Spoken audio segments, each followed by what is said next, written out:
Perawata Web Podcast. Hari ini aku excited banget, kenapa Wai? Karena ini pertama kali podcast kita di DPK PPNI RSPAL Dr. Ramlan Surabaya. Kenalin aku Nia, aku yang bakalan nemenin kalian 30 menit ke depan. Sharing kita yaitu peran komite keperawatan dalam mutu pelayanan rumah sakit bersama narasumber kita yang keren dan luar biasa banget. Beliau adalah Letkol Puji Agung Wibowo Eskapnas. Beliau adalah orang yang benar-benar keren banget. Mungkin kalian yang nonton podcast kita bakalan kenal sama beliau karena beliau sering banget menjadi pemateri di seminar dan webinar. Oke, kita langsung aja ke beliau yuk tanya-tanya. Assalamualaikum Pak Puji. Waalaikumsalam warahmatullahi wabarakatuh. Gimana kabarnya Bapak hari ini? Alhamdulillah, salam sehat kita semua. Terima kasih. Alhamdulillah sehat. Sehat juga ya buat kalian yang nonton podcast kita hari ini. Selalu sehat, stay safe, dan jangan lupa tetap protokol ya. Meskipun Bapak Presiden sudah menyatakan kita boleh lepas masker nih di lapangan umum, tapi tetap kita harus menjaga kesehatan kita dan orang-orang di sekitar kita. Cuci tangan juga penting, jangan lupa tetap menjaga jarak. Tanpa berlama-lama, yuk kita langsung aja sharing tentang tema podcast kita yang luar biasa, seru banget nih buat kita kulik kali ini, oke? Yang pertama kita harus kenalan dulu sih sebenarnya sama Pak Puji, boleh ya Pak ya? Iya, boleh. Bapak sebenarnya posisi di RSPAL sebagai apa, mohon izin? Oke, terima kasih Mbak Nia. Alhamdulillah pada kesempatan kali ini saya diberikan kesempatan yang luar biasa sekali dari rekan-rekan ya, dalam ini adalah DPK PPNI Dr. Ramlan yang dimana saya diberikan kesempatan untuk menyampaikan ya, apa sih komite perawatan ya. Jadi Mbak Nia, seperti kita bersama bahwa komite perawatan ini adalah wadah non struktural di rumah sakit yang punya fungsi utama mempertahankan dan meningkatkan profesionalisme tenaga perawatan melalui kredensial. Seperti kata kita bersama bahwa kredensial itu adalah suatu yang kegiatan di mana kita melakukan suatu upaya untuk meningkatkan mutu melalui uji baik kompetensi maupun ujian tulis di mana prosedur kita akan dijaga dan menjaga mutu profesi ya, di mana mutu profesi dijaga melalui beberapa hal, contohnya pelatihan dan pendidikan berkelanjutan dan lain-lain, dan memelihara etik dan disiplin profesi. Kalau perawat tidak memiliki disiplin dan etik, ya berarti kita tidak profesional. Jadi selain perawat memiliki skill, knowledge harus memiliki etik dan disiplin. Sehingga tiga bagian ini adalah merupakan sesuatu yang tidak boleh dipisahkan. Sehingga layanan asesmen perawatan dan asesmen kebidanan kepada pasien bisa diberikan secara benar dan standar yang baik sesuai dengan kode etik profesi, serta hanya diberikan oleh tenaga perawatan yang kompeten. Yang kompeten dalam ini adalah yang memiliki ilmu dan juga memiliki standar yang sudah disahkan berupa STR dan surat izin praktek perawatan yang sudah diberikan oleh Dinas Kesehatan dalam ini Kota Surabaya khusus Israel, sehingga mereka bisa memberikan kemenangan dengan jelas. Mungkin itu saja Mbak Nia. Siap, baik. Terima kasih atas penjelasannya, mohon izin. Baik, selanjutnya apa sih perlunya komite keperawatan, mohon izin? Oke, terima kasih Mbak Nia. Apa sih perlunya komite keperawatan ya? Untuk rekan-rekan kita bersama bahwa di sini perawatan adalah merupakan profesi ya, profesi di mana dalam suatu rumah sakit memiliki persentase yang paling tinggi ya, paling besar, di mana rata-rata setiap rumah sakit memiliki antara 40 sampai 60% bahwa tenaga kesehatan yang ada di rumah sakit lebih didominasi oleh perawatan. Untuk itu, ya, peran dari fungsi perawatan sangat banyak sekali. Ya. Salah satu adalah di mana perawatan sebagai profesi memiliki bentuk ya, praktek yang dilandasi oleh standar profesi. Di mana ya, setiap profesi ini harus memiliki suatu seperti yang sudah terstandar. Sebagai contoh, ya.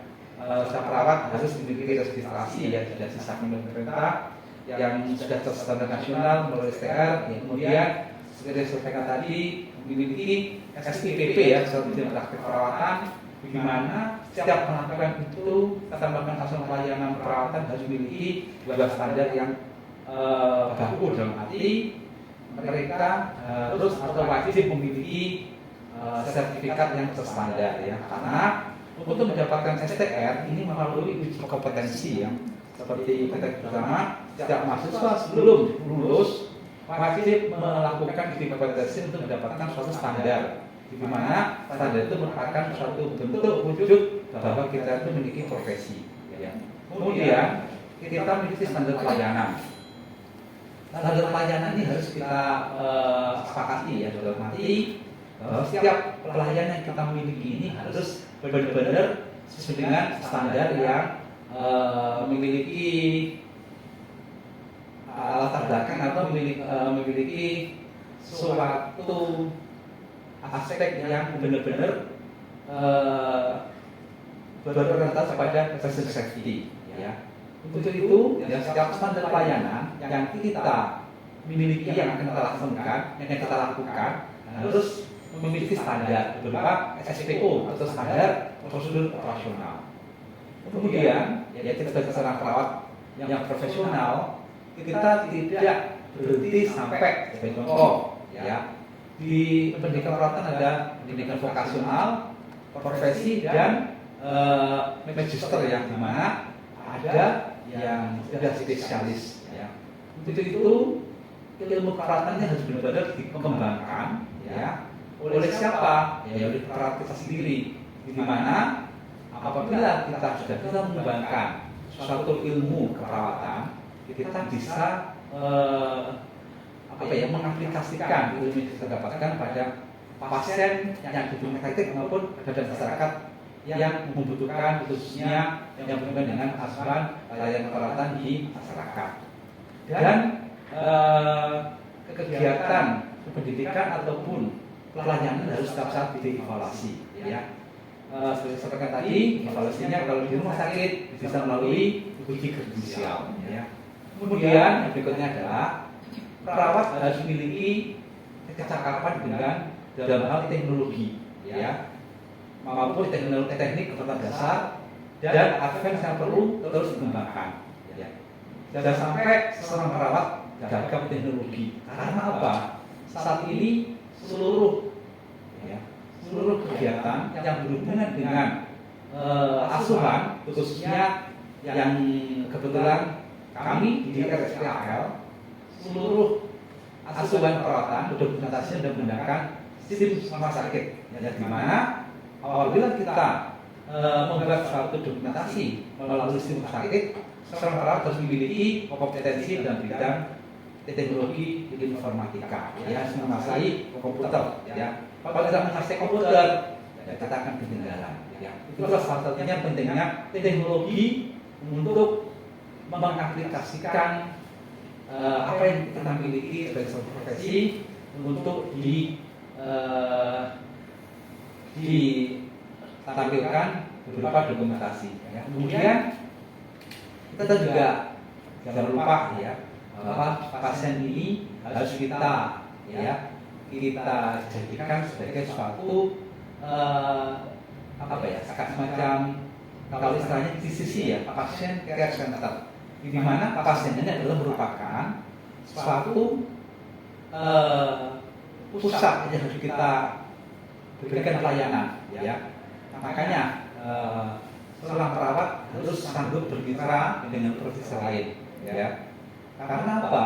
Tanpa bermitra dengan profesi lain, kita akan tidak sebagai contoh, kalau kita berdiri sendiri tanpa melibatkan profesi lain, ya, kita akan bisa memberikan dampak yang kurang bagus, khususnya yang berhubungan dengan keselamatan pasien. Ya. Seperti kita bersama bahwa orientasi dalam asuhan pelayanan, ya, yang terintegrasi ini adalah goalnya adalah patient safety. Ya. Tanpa adanya standar yang jelas akan berdampak pada keselamatan pasien. Ya, sebagai contoh, apapun yang kita lakukan pada pasien, ya, kalau kita tidak berpegang teguh atau berdasarkan SPO yang sudah ditentukan, kita khawatir nanti kesempatan pasien akan tidak bisa dilakukan dengan baik, sehingga akan menjadi pasien dan itu berdampak pada apa? Pada kesembuhan pasien ataupun pasien sendiri akan mengalami suatu hal yang dirugikan, ya. Dan kemudian ya setiap pemberian perawatan kita memiliki kode etik. Kode etik itu bisa bagaimana kita berhubungan dengan perawat ya, dan perawat dengan tenaga kesehatan yang lainnya, ya. Itu bisa mungkin dokter, mungkin nakes lain, dan perawat dengan pasien maupun keluarga pasien dan masyarakat. Ini sebenarnya kita tanamkan pada rekan-rekan yang berfungsi sebagai tenaga perawatan. Kemudian untuk memberikan pelayanan asisten perawatan tidak lepas dari dukungan dari pimpinan. Karena apa? Tanpa dukungan dari pimpinan kita akan mengalami kendala. Karena apa? Dengan teknologi yang tinggi, kemudian peralatan yang canggih, dan kemudian alat-alat yang selalu terupdate, tanpa adanya kebijakan pimpinan, kita akan mengalami kesulitan untuk memberikan masukan, ya. Tantangan ke depan penyampaian perawatan banyak sekali, ya. Seperti kata bersama, ya, dalam rangka HUT PPN ini, ya kita sudah sepakat, ya, mengusung tema gapai kesejahteraan dengan profesionalisme, ya. Jadi tantangan ke depan bagaimana untuk kesejahteraan dengan profesionalisme sangat penting sekali. Ya, mungkin harus kita sepakat bahwa pendidikan sangat penting, ya. Profesionalisme tanpa latar belakang pendidikan juga akan berdampak yang kurang bagus, ya. Kemudian arah kebijakan dari profesi perawatan, ya, yang berhubungan dengan bidang perawatan, ya. Pertama pastinya adalah peningkatan mutu pelayanan, ya. Itu yang saya katakan tadi. Kemudian peningkatan kemampuan dan berbagai SDM. Tanpa adanya SDM yang mumpuni akan mengakibatkan kurangnya pelayanan. Dan kemudian peningkatan jaring bermitra. Kemudian peningkatan advokasi, ya, koordinasi dan pengendalian pengawasan. Kemudian penguatan regulasi, ya, seperti kita bersama bahwa sekarang perawat sudah memiliki regulasi yang sangat kuat sekali, yaitu undang-undang, ya. Suatu regulasi yang kedudukannya sangat tinggi sekali, ya. Mungkin yang sudah memiliki undang-undang profesi yang ada di Indonesia mungkin hanya beberapa saja, ya. Mungkin dokter, salah satunya perawat, ya. Tidak semua profesi memiliki undang-undang yang mandiri, ya. Itu dengan adanya regulasi ini, ayo, ya, kita kawal bersama-sama, ya. Kita tingkatkan profesionalitas kita, ya, sehingga undang-undang yang sudah bersusah payah dibuat oleh pendahulu kita, oleh saudara-saudara kita, oleh dewan pakar kita menjadi sia-sia, sehingga upaya pembinaan pelayanan perawatan jadi kurang bagus, ya. Ayo kita sama-sama dengan adanya undang-undang perawatan, dengan adanya turunan peraturan undang-undangan, kita upayakan untuk meningkatkan pembinaan pelayanan, khususnya di rumah sakit apabila kita berada di rumah sakit. Menyambung yang tadi nih Pak tentang STR dan SPP. Itu STR dan SPP itu udah benar-benar wajib ya Pak ya? Udah wajib air nih kayaknya nih. Ya. Kalau kita bicara STR, SPP, ibaratkan ya, kalau kita di dinas di lingkungan militer, ibaratkan kalau kita berperang, kita nggak bawa senjata, ya. Jadi, selain wajib air, itu adalah suatu hal yang harus dimiliki sebagai perawat sebagai bentuk legalitas, ya. Kalau tidak ada STR, SIPP, ya, kita tidak memiliki legalitas untuk memberikan asuhan. Jadi hukumnya benar-benar wajib ain. Wajib ain ya Pak. Oke, udah sebagai senjata kita tuh ya Iya. Pak, STM sama SPP ya. Oke. Berarti sekarang kita lanjut nih ke hubungan komite keperawatan dengan pengelolaan rumah sakit nih Pak. Ada ya pastinya hubungannya ya. Ya. Oke, bagaimana nih Pak menurut Bapak? Oke, terima kasih Mbak Nia ya.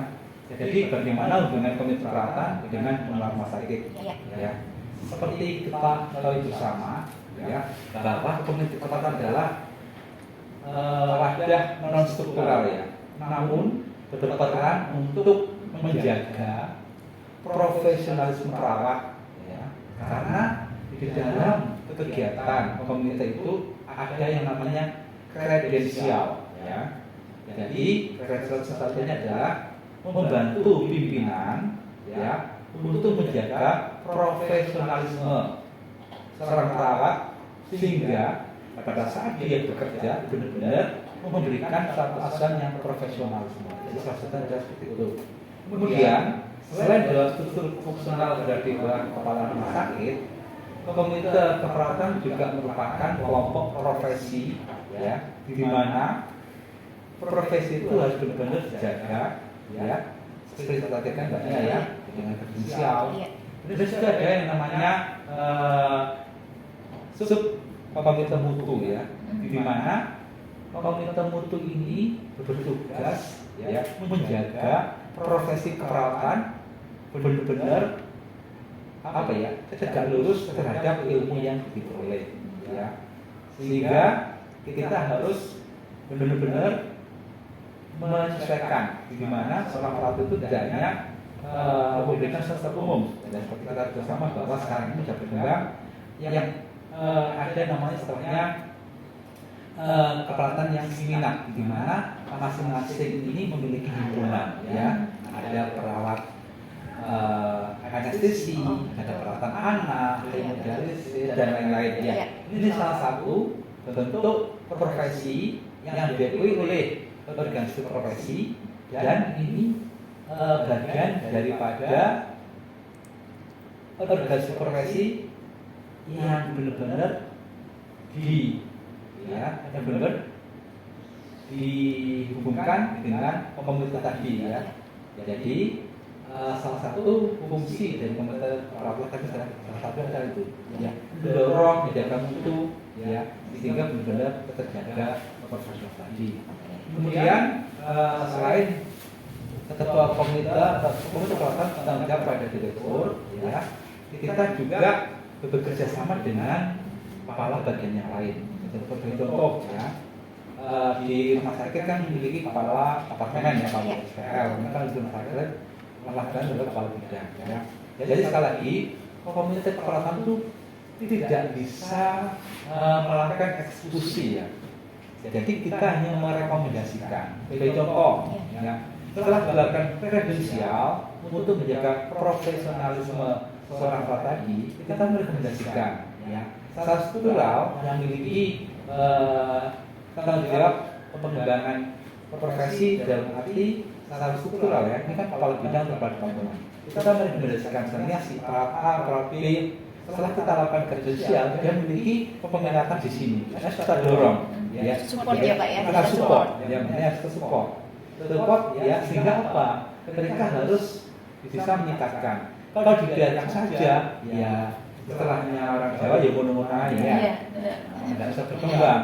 Itu adalah tugas perawat, tugas untuk keperawatan mensupport ya, memberikan rekomendasi ya kepada pimpinan ya, mungkin melalui kepala bidang atau kepala departemen, baru ke pimpinan atau mungkin langsung ke pimpinan, karena kita mempunyai akses langsung ke pimpinan ya, sehingga harapannya dengan adanya kerjasama tadi itu bisa memberikan masukan kepada pimpinan ya, sehingga perkembangan profesi keperawatan kebidanan tidak stuck di satu titik, namun bisa berkembang sampai jauh ke depan ya.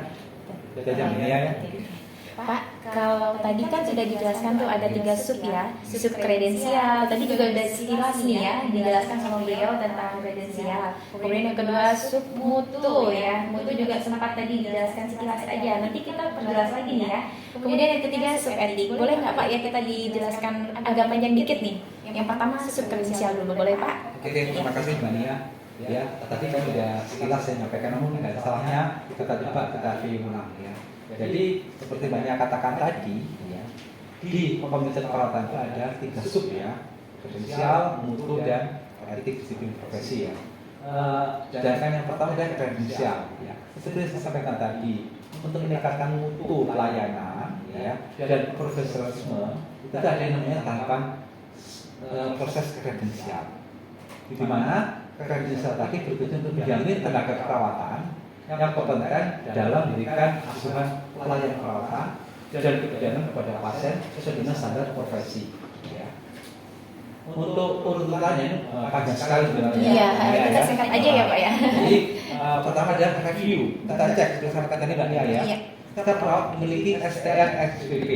Kita cek dulu ya. Kemudian ada tahapan review, verifikasi, dan evaluasi.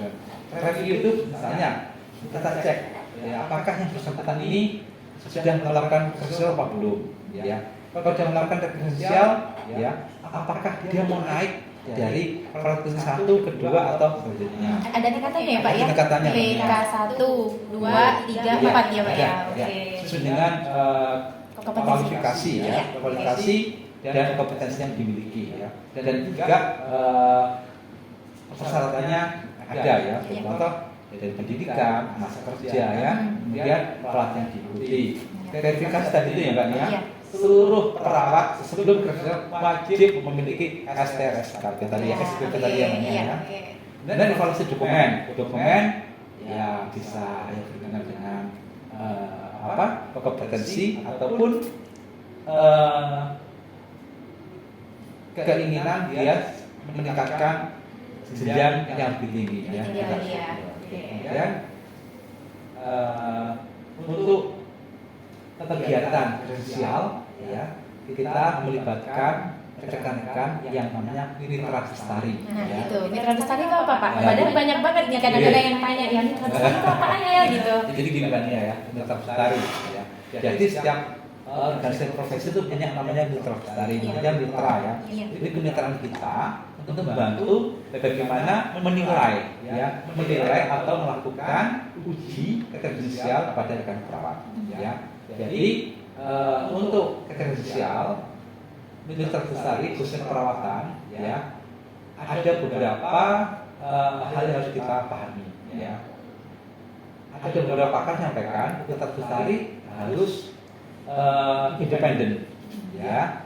Jadi contoh independen seperti apa Mbak Nia? Misalnya rumah sakit angkat awal ini mau mengadakan kredensial, kita harus mencari asesor independen. Misalnya kita bisa mendapatkan sistem tua yang terdekat ya.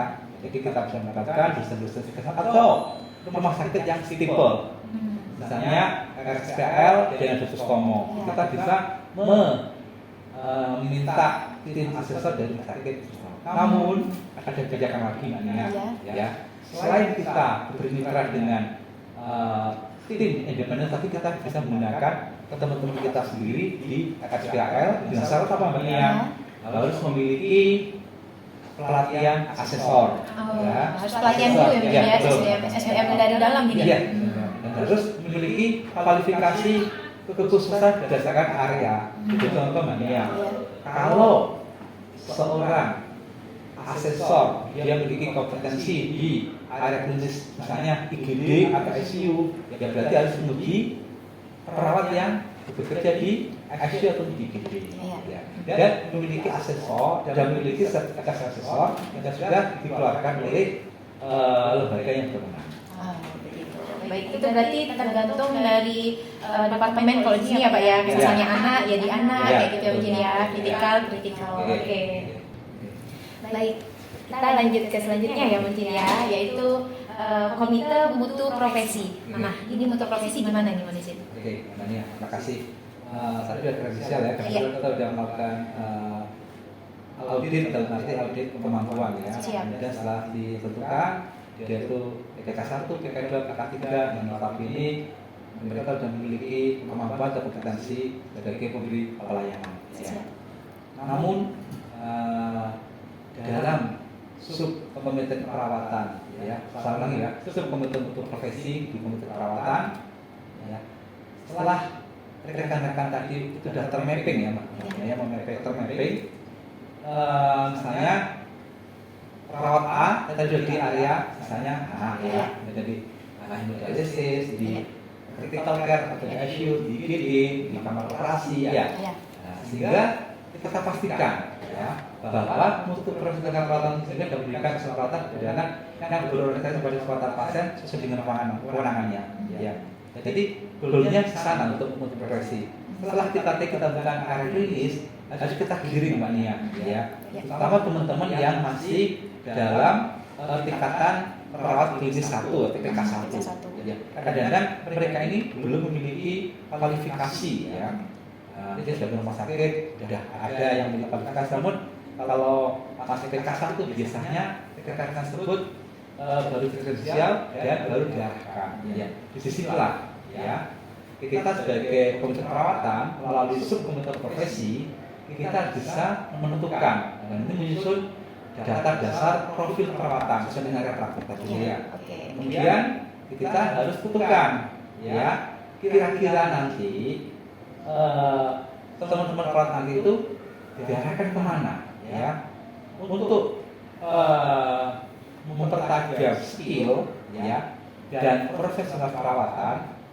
Kita harus ya mendorong rekan-rekan untuk memiliki pelatihan-pelatihan yang support dia sebelum mereka ke peminatan. Jadi contoh pelatihan dasar kayak BHD ya, presence safety, dan pelatihan PPI, BPTCLS, dan K3, dan kemudian pelatihan lanjutan bisa asesor ataupun CI. Ya, jadi itu harus dimiliki dalam arti gini Mbak ya, untuk mensupport mereka akan memberikan asuhan sehingga ilmu yang atau kemampuan yang mereka miliki benar-benar terjaga berdasarkan yang sudah dilakukan pelatihan tadi. Iya, oke baik, terima kasih Pak. Baik, sekarang yang ketiga ya Pak, yang terakhir nih untuk subkomite etik dan disiplin profesi Pak, itu gimana tuh Pak? Oke, Mbak Nia ya. Iya. Seperti saya sarankan sebelum-sebelumnya tadi Mbak Nia ya. Seorang perawat itu hebat yang memiliki kemampuan skill ya, serta pendidikan tinggi, terus di latar belakangi dengan pelatihan yang luar biasa, namun kembali lagi tanpa memiliki etik dan disiplin itu belum lengkap. Betul. Ya. Bagai kuah tanpa garam ya, Pak. Ya. Iya. Namanya profesional tiga-tiganya, Iya. harus pinter, ya, skillnya lulusannya bagus, skillnya bagus, dan memiliki etik yang bagus juga. Ini baru namanya perawat profesional. Setuju Ya. sekali Pak. Ya. Jadi untuk itu kami sebagai Ketua Komite Perawatan melalui ya subkomite etik dan disiplin profesi ya kita memberikan sosialisasi ya salah satu program kerja dalam rangka meningkatkan disiplin ya. Kita memiliki satu program kerja melakukan sosialisasi Mbak Nia ya. Mungkin sebulan sekali ya. Kalau dalam program sebulan sekali. Namun apabila ya ada hal-hal yang perlu misalnya sebagai contoh ruangan A, ruangan B ya. Misalnya memberikan kayak semacam informasi pada kami ya butuh sesuatu yang etik ya kita nggak apa-apa, kita masuk ke sana meskipun nggak tiap bulan sekali nih Pak ya, boleh ya. Tujuannya apa? Memelihara tadi itu disiplin etik, memelihara etik dan disiplin profesi tadi ya. Sehingga selain mereka itu hebat di skill, hebat di knowledge, juga bisa memelihara etik sesuai dengan sesuai dengan yang ada dalam buku panduan etik profesi di perawatan ya. Kemudian di sini di subkomite etik dan disiplin ya, selain membuat rumusan standar dan sosialisasi, kita juga menegakkan disiplin Mbak Nia ya. Sebagai contoh ya, setelah kita sosialisasikan hal-hal yang boleh dilakukan dan yang tidak boleh dilakukan yang berkaitan dengan disiplin dan etik profesi ya. Apabila ada yang melanggar, kita harus tegas kita mengingatkan ya. Dan kalau perlu Ada hukumannya nggak Pak? Hukumannya, ya. Saya jadi, tapi kembali lagi Mbak Nia, Iya. kita tidak bisa menghukum. Iya betul. Ya, Betul. sebagai contoh Mbak Nia ya, misalnya ada rekan kita yang melakukan pelanggaran etik Iya. disiplin. Kemudian kita tidak boleh menindak langsung tanpa adanya laporan dari pihak terkait. Iya. Sebagai contoh, ada rekan melanggar, kemudian ada yang melaporkan kami, Iya. kami panggil, Iya. kita melakukan sidang dan etik disiplin sesuai dengan SOP yang kita miliki. Kemudian kita buat rekomendasi kembali ke struktural. Dan ini kepala bidang, kepala departemen, baru akan memiliki. Iya. Terus dari sini kita tidak mengeksekusi semuanya. Iya. Jadi kita tidak bisa memberikan punishment, Oh. tapi kita hanya bisa memberikan rekomendasi punishmentnya apa. Ya, Baik. itu aja. Ya, tapi kalau reward Pak gimana nih? Kalau Misalnya udah tepat nih, nggak boleh kayak gini. Ada yang benar-benar dia tuh udah nggak ngelakuin pelanggaran nih Pak. Ada nggak rewardnya Pak? Gini ya, kalau dalam konteks kebutuhan perawatan, Iya. kita tidak ada namanya reward and punishment ya. Baik. Mungkin itu tatanan dalam struktural ya. Struktural aja. Dalam ini mungkin kemenangan dari kepala bidang atau kepala departemen. Masing-masing ya, Pak. Iya. Oke. Kita bisa misalnya kita rekomendasikan, misalnya si A cakap, si B cakap, terserah nanti kepala bidang atau kepala departemen apakah memberikan reward berupa apa itu hak prerogatif daripada. Ya, baik. Dari kepala bidang masing-masing ya Pak. Baik, terima kasih banyak Pak. Ya. Baik, alhamdulillah ya. Ini udah kita mendengarkan penjelasan dari Bapak Puji tentang komite perawatan. Di mana komite perawatan itu ternyata penting banget guys, penting banget ya. Jadi sangat berpengaruh besar pada pelayanan mutu rumah sakit. Nah, jadi kalau misalnya nanti nih teman-teman ya, ada beberapa teman kalian yang mungkin kurang paham ya tentang komite perawatan atau benar nggak sih komite perawatan tuh mendukung mutu pelayanan rumah sakit? Jawabannya benar ya. Jadi suruh aja nih mereka nonton podcast kita pada kali ini ya. Oke, sebelumnya ya, sebelum kita tutup acara kita kali ini, kita harus punya yel-yel ya Pak. Setuju ya Pak ya, biar pada semangat nih. Nanti kita juga semangat juga nih buat podcast untuk selanjutnya ya. Oke guys, kita yel-yel dulu ya biar pada semangat. Oke, kita mulai yel-yelnya. Gambar kesejahteraan Menuju profesionalisme, Indonesia sehat. RSPL di Teramalan, Satu Merdeka, berikan pelayanan terbaik. Oke, kita udah ada di ujung acara kali ini guys. Jadi aku minta tolong nih buat kalian semua, jangan lupa klik subscribe, jangan lupa juga klik like, jangan lupa juga di share ya, share lewat semua media sosial kalian semua, oke? Dan jangan lupa kalian kalau punya ide atau punya tema ya yang mungkin harus kita omongin, harus kita adain nih podcast selanjutnya, silahkan komen-komen aja di bawah, oke? Jangan lupa. Terima kasih banyak buat kalian yang sudah nonton stay dengan kita kali ini. Thank you so much. Jadi saya mohon buat kalian semua jangan lupa klik subscribe dulu ya. Lonceng kuningnya yang di atas tuh diklik, oke? Terima kasih buat kalian semua. Saya doakan semua kalian semua sehat, dilancarkan rezekinya, dimudahkan segala urusan. Amin. Kepada Bapak Puji, terima kasih banyak atas waktunya. Mohon izin. Semoga next time kita bikin podcast lagi. Amin. Baik. Terima kasih. Assalamualaikum warahmatullahi wabarakatuh. Waalaikumsalam.